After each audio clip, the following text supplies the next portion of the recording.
What is up, YouTube? We are back with another video today. I'm not gonna lie, this topic I'm pretty passionate about. I'm pretty pumped. I'm pretty amped to talk about. I'm recording this on June 26th, so next week is July 4th. I'm pumped. Let's go. America Day, Independence Day, Raw. What the hell is a kilometer? Whatever, right? We can get into that later. But this is a topic I'm passionate about. I wanted to get into it. Wanted to get into the weeds of it. You know, this is one of my favorite ideas for a video I've had for a while. This is why I wanted to do the YouTube stuff. I can explain this a little better. Why America has gone down in MMA as of recently, and why has this topic why has it come up essentially? Well, it's come up for a number of reasons. Some valid, most valid. Let's be honest, and I want to get into it. All right, shall we, gentlemen? Okay, let's get this out of the way. I'm addressing you, MMA Guru. I know he's not going to see this video because I'm too small of a creator, but I want to just address this. You are lucky you have Tom Aspinall. UK got no one else, buddy. You guys got no one else right now. You have Leon Edwards, the joke of the division right now. Right now, America has 42 ranked fighters. I checked, so I can go back and check. It might change after this weekend. After UFC 317, we got 42 ranked fighters in the UFC. You have 5, and let me get those 5 for you real quick. Give me 1 second. 5 United Kingdom fighters that are ranked, and I'm a dumb American, so I don't know if there's maybe some more countries you guys have stupidly, but Paddy Pimblett, not gonna ever touch gold. I love him to death, but there's too many killers in that division for him. Leon Edwards, retirement. Michael Page, never will touch gold. Fun fighter, though. Arnold Allen, okay, never will touch gold, ever. And Lamar Murphy. Also Tom Aspinall, I forgot to include that. That's all you guys got. You guys don't even stand a chance to us. America's gonna be over you guys all the time. All the time there. So you remember that next time, MMA Guru. You remember that. We got the more ranked fighters. Now, to be honest with you, I would sacrifice all 42 ranked fighters to get one American champion. I'll be honest with you, that would be something I would do, but we're not having that conversation right now. Alright, let's get into it. The biggest problem with American MMA right now is the farm system has not been feeding into the sport at all. Boxing, fighting, combat sports, whatever one you want to say, has not been in the sports in America in general. Why did we see a huge surge of American boxers in the 80s, right? You had Muhammad Ali inspiring everybody. Why did we see a huge surge of American boxers in the 2000s? You had Mike Tyson inspiring that generation. The generation, some millennials, the ones above me, the ones who they were inspired by, Floyd Mayweather. I love Floyd to death. He's not a very inspirational fighter, right? You get my point? Now we're starting to see people being inspired by GSP, even Connor, John, and all the GOATs and stuff like that. But it's still just not the sport in America. It's still not like this inspirational sport. We're losing those big inspirational figures, and we're finally getting them back. It's also frowned upon in youth culture a lot. I know, and I'm talking about specifically more wrestling here. I wrestled in high school, believe it or not, and a bit of middle school. It's not the most, how do I say this, popular sport, to say the least. You're not going to get a lot of girls doing wrestling. Let's call a spade a spade. The leotards, people could call it a certain G word. I'm not going to say it, YouTube administration. But it's not the sport of, today and stuff like that. It's just not. It's not this most popular, glamoring sport and stuff like that. It's also rough. Tournaments suck. They're all day. They stink. You stink. I smell during it. And also, on top of that, wrestling, it's a secondary sport to a lot of these athletes nowadays, right? Like, I wrestled in high school. It was my main sport. I wasn't amazing at it, but it was my main sport, especially senior year of high school.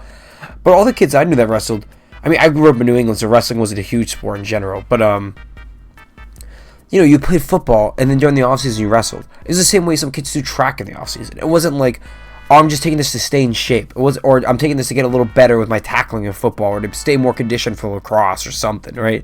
It wasn't a sport to be like, oh, I'm going to take this sport as my number one sport. Very few did that around the area, right? That's just the way it is in America. It's not a big sport over here. It's kind of frowned upon. amongst the youth. Also, another thing, the wrestlers we have are not going into fighting, right? We've seen so many wrestlers, great wrestlers, just not going into fighting nowadays.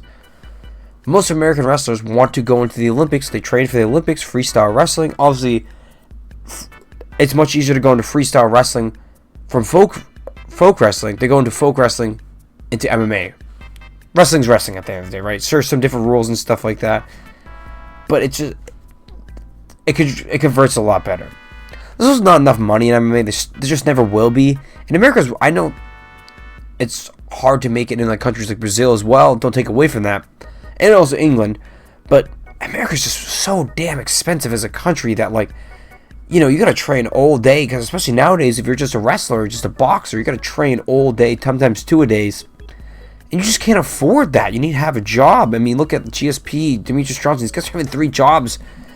Not everyone wants to go through that, you know, to do that nowadays, and that's the only way you can live. And that's even, I don't even know if you can have 3 jobs and live by yourself. See if you had a kid or a wife or something like that to take care of. And it's a better transition to go into coaching or wrestling freestyle, as I mentioned earlier. A lot of these guys are just getting coaching gigs nowadays and stuff like that, which I don't blame them. You know, if I had the choice, right, I can go coach at a D1 college or maybe even like a D2, D3, or I can go into MMA and risk my brain. I might take the coaching, you know, but it still stinks. I still wish we saw like Aaron Brooks right here, great Penn State wrestler. He's rumored to go into MMA. Gable Stevens is rumored to go into MMA, right? There's still some guys rumored to go into MMA, and I think they'll have great careers in MMA. It's just we're not going to see as many American wrestlers going into MMA over the next couple of years. That's just the reality. Next slide. Another reason why America... This is, I think, the main reason why America has been brought up as a bad country overall in MMA in the last few years.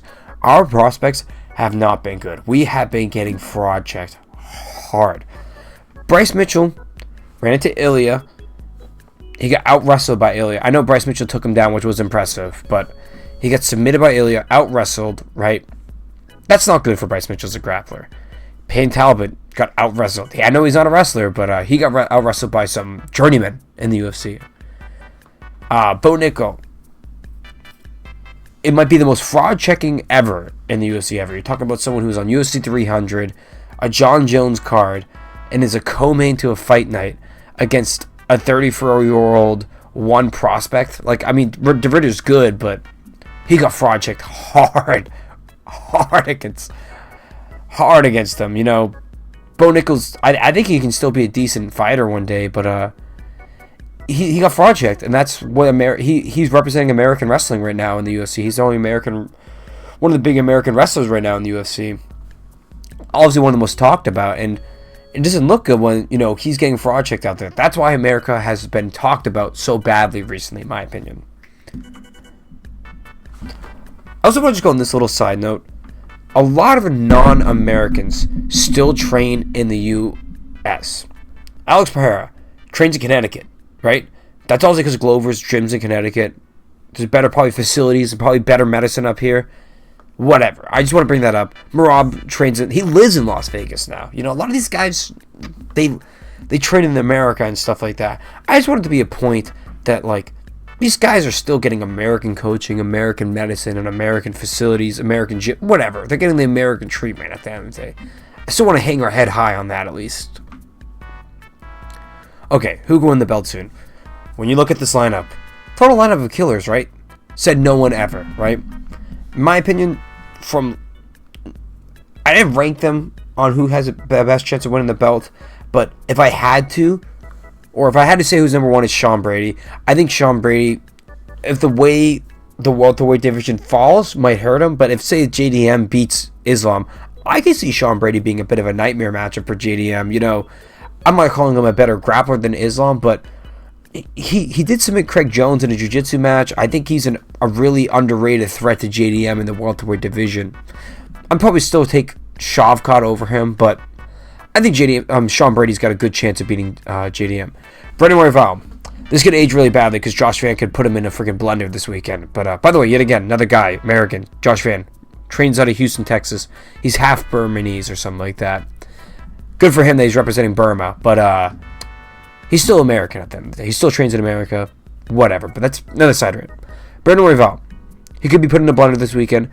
I know he's already faced Pantoja, but he's the number 1 contender. If he beats Josh Van, I think you gotta give him a title shot. I'm not picking him to beat Pantoja, but he could get in that title picture. It seems Corey Sandhagen's gonna get the next bantamweight title contention. You know, I don't see him beating Barab, but crazy shit has happened. I'll say that. And you know, you never know when it hits the ground. Corey Sandhagen could pull some weird jiu-jitsu ass move, but I just can't see. I see Corey Sandhagen getting dominated. I know Mario Batista's a crazy one on your hat, but he did look crazy good against Patchy Mix. You know, he looks like he's got a high fight IQ. I don't think he gets thrown to the wolves. If he does, it's Sean O'Malley, which I think that's call crazy, but I don't think that's out of the reach for Mario Batista. I think that's a decent fight for him. I think he could pull that off in a weird world. I've seen weirder stuff happen. I'm not picking him to beat Sean O'Malley, but a weird world could happen where he wins. So yeah, that is my rant on American MMA at the moment. Not looking good, let's be honest. These are our best 4 guys right now in the sport. Maybe besides Sean O'Malley, but he just lost again. Not looking good, gentlemen. Not looking good, I gotta be honest with you. But there is hope. There is hope. You know, you're my only hope, Ben Kenobi. I think someone will rise and be the next American champ. But that's it for this video today, guys. Please like, please subscribe. Please give any comments, concerns. Let me know your predictions for UFC 317. Let me know what your thoughts are on American MMA. And have a good night.